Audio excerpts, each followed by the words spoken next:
राहुल का कहना था कि जैसे ही उसने मेरा हाथ पकड़ा तो मेरे पूरे शरीर में जैसे एक करंट सा दौड़ गया। वह इतनी आकर्षक थी कि मैं अपने आप उसकी तरफ खिंचा चला जा रहा था। पूरे वातावरण में एक महक सी फैल रही थी और यह सब मैंने अपने उस हॉन्टेड रूबी हाउस में अनुभव किया था। कौन थी ये रूबी और उसका घर हॉन्टेड कैसे बना? क्या वास्तव में इस भूतिया घर के पीछे ऐसा कोई सार्थक कारण है या सब कल्पना मात्र है? क्या आज भी रूबी की आत्मा यहां भटकती है? आइए चलिए आपके इन सभी प्रश्नों का जवाब मैं आपको अपनी इस कहानी के माध्यम से बताता हूं। नमस्कार दोस्तों, आपका हार्दिक स्वागत है हमारे इस हॉरर हाउस 302 में। तो चलिए कहानी को शुरू करते हैं। पर दोस्तों, उसके पहले आपसे कुछ कहना है। मैं आपको अपनी सभी हॉरर स्टोरीज सिर्फ वीडियो वर्जन में ही दिखाता हूं, क्योंकि हॉरर व थ्रिलिंग स्टोरीज का मजा तो सिर्फ देखने में ही आता है।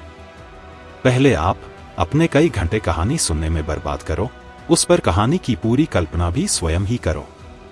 इसके विपरीत मेरे चैनल पर आपको वीडियो वर्जन में सिर्फ पारिवारिक हॉरर वीडियोस ही देखने को मिलेंगी। आपको बता दूं, एक वीडियो को बनाने में कई दिनों तक रोजाना 15 से 16 आवर्स लग जाते हैं।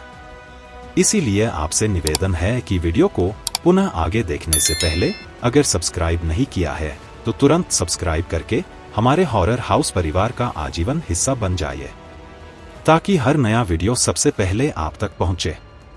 और हां, आप किस प्रकार की हॉरर वीडियोस देखना चाहते हैं कमेंट बॉक्स में जरूर लिख दिया करें, मैं तुरंत उस पर वीडियो बनाकर अपलोड कर दूंगा। तो दोस्तों, कानों में अपने हेडफोन्स अच्छे से लगा लीजिए और वॉल्यूम को हाई कर लीजिए। शांत मन से वीडियो को अंत तक पूरा देखिए और इस हॉरर व मनोरंजक कहानी का पूरा मजा लीजिए। तो चलिए अविलंब अपनी कहानी पुनः शुरू करते हैं। यह घर शुरुआत में उतना संदिग्ध नहीं था। 1920 में बने इस घर को 1 दिसंबर 2023 में राहुल त्रिपाठी ने अपनी पत्नी रवीना के लिए खरीदा था। राहुल का यह पहला घर था जो उसने अपनी मेहनत की कमाई से खरीदा था। उनके साथ उनका एक कुत्ता भी था जो हमेशा उस एक कमरे में जिसको राहुल और रवीना ने अपने आने वाले बच्चे के लिए चुन रखा था के अंदर जाकर कुछ अजीब सी हरकतें करने लगता था। घर में रहने के 1 सप्ताह के दौरान राहुल और रवीना ने कई अजीब सी घटनाएं देखी, जैसे अचानक लाइट का जलना, चीजों का गिरना, कांच का टूटना, रात में अजीब सी आवाजें आना और घर के विभिन्न हिस्सों में अचानक से ठंड महसूस होने लगना। राहुल और रवीना समझ गए थे कि उनके घर में कुछ अजीब हो रहा है, लेकिन उनके पास इस घर को छोड़कर किसी अन्य घर में शिफ्ट होने के लिए बजट ही नहीं था। इसलिए उन्होंने इन भूत प्रेतों की बातों को नजरअंदाज करते हुए वहीं रहने का निर्णय लिया। फिर ये दोनों ही भूत प्रेतों पर जरा कम ही विश्वास किया करते थे। एक दिन राहुल ने देखा कि एक कमरे में सारे खिलौने इधर उधर बिखरे पड़े हैं। राहुल ने सारे खिलौनों को सही से रख दिया, लेकिन जैसे ही वह वापस कमरे में लौटा उसने फिर से खिलौनों के फेंकने की आवाज सुनी और सारे खिलौने पुनः अस्त व्यस्त हो गए। 1 हफ्ता बीत जाने के बाद एक दिन उनके पड़ोसी ने उन्हें आकर बताया कि रोज रात के ठीक 2 बजे के बाद आपके एक कमरे की लाइट जल जाती है, जबकि अब तो वे लोग उस रूम को बाहर से लॉक कर चुके थे। रवीना ने फैसला किया कि वे लोग अब इस घर में नहीं रहेंगे, लेकिन पता नहीं क्यों राहुल ने साफ मना कर दिया और कहा कि हम कहीं नहीं जाएंगे। 14 जनवरी 2024 को उन्होंने पैरानॉर्मल इन्वेस्टिगेटर स्वामी अग्निवेश को बुलाया। स्वामी जी ने बताया कि इस घर में एक छोटी बच्ची व उसकी मां की आत्मा है। उस बच्ची का नाम रूबी है। राहुल ने जब इस घर की पूरी हिस्ट्री के बारे में पता लगाया तो पता चला कि बहुत समय पहले यहां दीपशिखा नाम की एक औरत अपने पति और अपनी एक बेटी रूबी के साथ इस घर में रहती थी। ये बच्ची किसी को भी उस घर में रहने ही नहीं देती थी, उन्हें डराकर वहां से भगा देती थी। इसीलिए ये घर हमेशा से हॉन्टेड डिक्लेयर्ड था।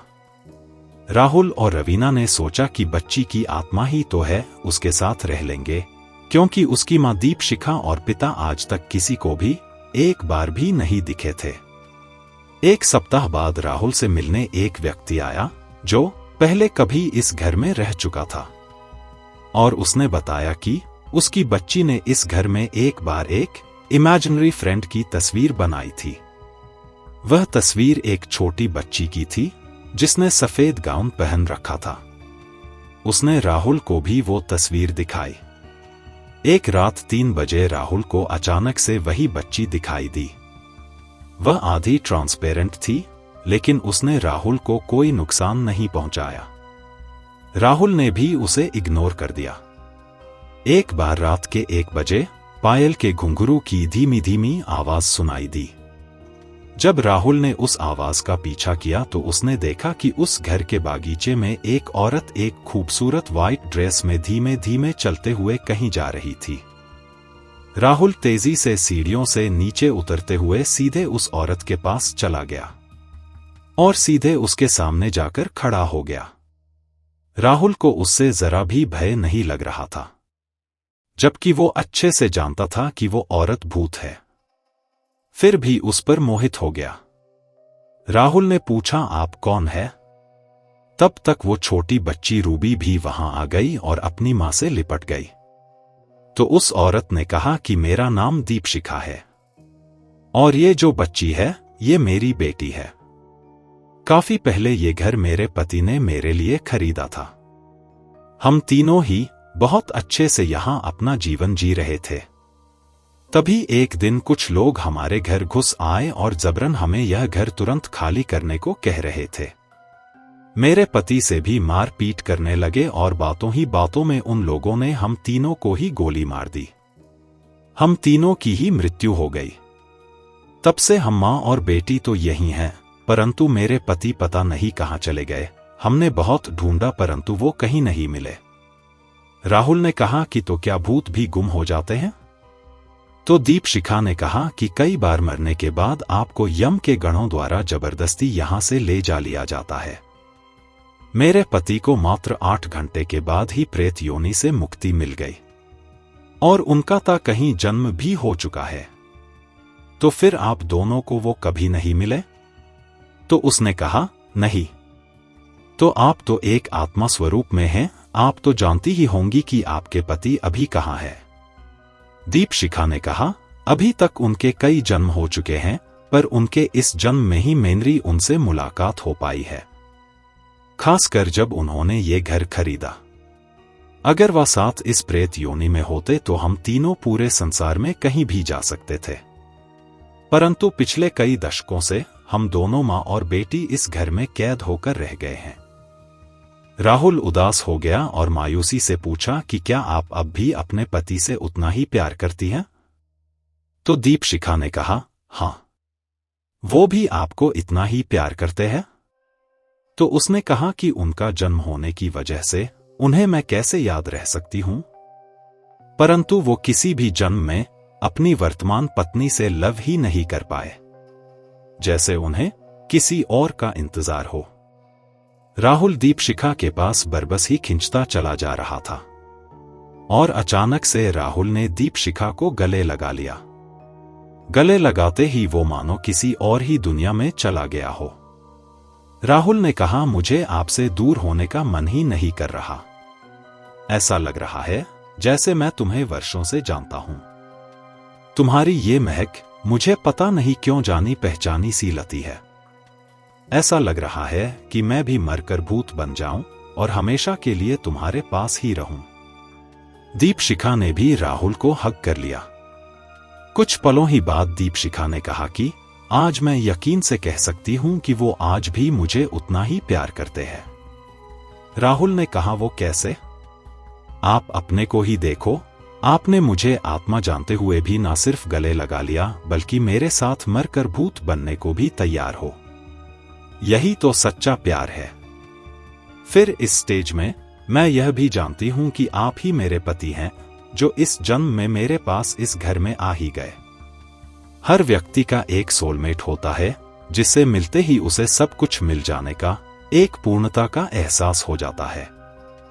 इतना सुनते ही राहुल भावुक होकर रोने लगा और कहा, दीपशिखा तुम अब मुझे छोड़कर कभी मत जाना। तब तक दीपशिखा ने कहा कि आप एक बार पीछे मुड़कर तो देखिए। वहां ऊपर बालकनी में खड़ी आपकी पत्नी श्री आपको कितने गुस्से से देख रही है। तब तक ऊपर की बालकनी से रवीना ने चीखते हुए राहुल को आवाज लगाई, कहा इसी सेकेंड यहां आओ। बड़े बुझे मन से राहुल दीपशिखा से अलग होते हुए कहा कि आप कल भी आना, आपसे मिलना मुझे एक असीम सुख देता है। इसीलिए तुम्हारी ये खुशबू मुझे कुछ जानी पहचानी सी लगती है। राहुल जैसे ही रवीना के पास पहुंचा तो रवीना उस पर बरस पड़ी और कहा कि कौन थी वो औरत जिसके साथ तुम इतनी रात गए आलिंगनबद्ध थे? तुम्हें शर्म आनी चाहिए। राहुल ने कहा कि वो मेरे पिछले जन्म की पत्नी है। रवीना घबरा गई और कहा तो क्या वो भूतनी थी? राहुल ने कहा हां।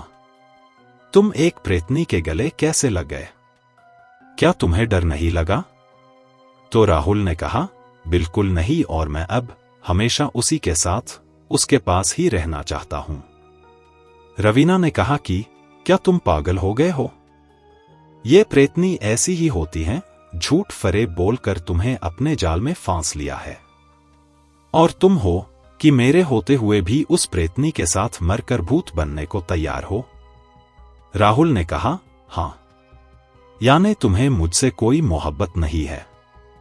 तो राहुल ने कहा नहीं, बिल्कुल नहीं है। फिर वैसे भी हमारी अरेंज मैरिज हुई है। आज के समय में हर लड़के और लड़की का कोई ना कोई पास्ट अवश्य होता है, भले ही कोई ईमानदारी का कितना भी डंका क्यों ना पीटे।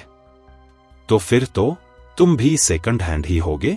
तो राहुल ने कहा नहीं, मेरा बचपन से आज तक किसी भी लड़की से कोई चक्कर नहीं रहा, और मैं ये भी जानता हूं कि तुम्हारा अभी भी अनिकेत नाम के लड़के से चक्कर चल रहा है। तुमने मुझसे सिर्फ अपने व अपने परिवार के फायदे के लिए ही शादी की है। वास्तव में तो तुम अभी भी उस अनिकेत से ही प्यार करती हो।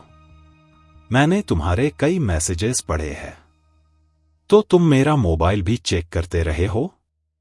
नहीं, कभी नहीं, पर एक दिन तुमने गलती से बहुत सारे मैसेज मुझे भेज दिए थे। रवीना ने कहा बिल्कुल सही किया था मैंने, और कहा भाड़ में जाओ तुम, मैं तुम्हें इसी वक्त हमेशा के लिए छोड़कर अपने प्यारे अनिकेत के पास जा रही हूं, और तलाक के पेपर जल्दी ही भिजवा दूंगी, साइन कर देना।